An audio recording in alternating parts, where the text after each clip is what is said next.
এখানে শিল্পীদের নির্বাচন, এখানে দলের কিছু নাই, এখানে সব দলের লোকজনই আছে। সবচেয়ে বড় জরুরি যেটা, সেটা হচ্ছে প্রচুর ছবি বানাতে হবে। সরকারের হস্তক্ষেপ ছাড়া এই চলচ্চিত্র ঘুরে দাঁড়াবে না।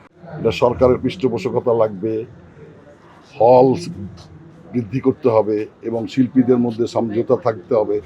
অনেক ব্যাপার আছে, সেগুলি যদি হয় আবার চলচ্চিত্র ফিরে দাঁড়াবে এবং চলচ্চিত্রকে ফিরে দাঁড়াতেই হবে, এর কোনো বিকল্প নেই।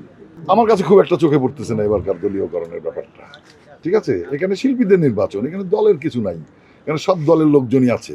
ঠিক আছে, আর শিল্পীদের মধ্যে শিল্পীর জায়গায় একেবারে নিউট্রাল থাকা উচিত। এখানে দলীয়করণ একেবারেই মানে আমরা প্রত্যাশা করি না।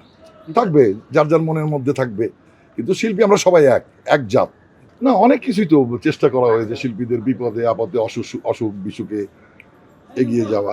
কিন্তু সবচেয়ে বড় কথা হচ্ছে শিল্পীদেরকে কাজে ফিরিয়ে আনতে হবে। সে যে কাজটা করে অভিনয়, সেই অভিনয়ের জায়গাটাকে ফিরিয়ে আনতে হবে চলচ্চিত্রের মাধ্যমে, ছবি বানানোর মাধ্যমে।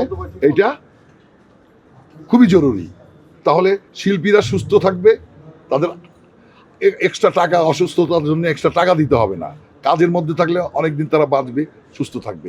তার চেয়ে সবচেয়ে বড় জরুরি যেটা, সেটা হচ্ছে প্রচুর ছবি বানাতে হবে, প্রডিউসারদেরকে আনতে হবে এবং এটা বানানোর জন্য যেটা সবচেয়ে বড় দরকার, হল। বাংলাদেশে যে হল কমে আসছে, এই হল আরো বৃদ্ধি করতে হবে সরকারের পৃষ্ঠপোষকতায়। কেন পারবে না শিল্পী সমিতি, কেন পারবে না? এটা বাস্তবায়ন করতে হলে শিল্পী এটা প্রস্তাব রাখবে, সহযোগিতা করবে, কিন্তু এটা করার দরকার তো সবাই মিলে। প্রযোজক সমিতি, শিল্পী সমিতি, আরো যারা সমিতি আছে সবাই মিলে এবং সরকারের পৃষ্ঠপোষকতা। আমি বারবার একটা কথাই উচ্চারণ করছি, এখন যে দৈন্যদশা, এটা সরকারের হস্তক্ষেপ ছাড়া এই চলচ্চিত্র ঘুরে দাঁড়াবে না। কিছুটা যে আগায় নাই, কিন্তু এটার বাস্তবায়নের জন্য মানে আমাদের সবাইকে এক হয়ে যেতে, কাদা ছোড়াছড়ি করা যাবে না। তাহলে ছবি হবে, আর ছবি হলে শিল্পীরা বাঁচবে। এটাই হলো শিল্পী সমিতির বড় স্বার্থ হওয়া উচিত।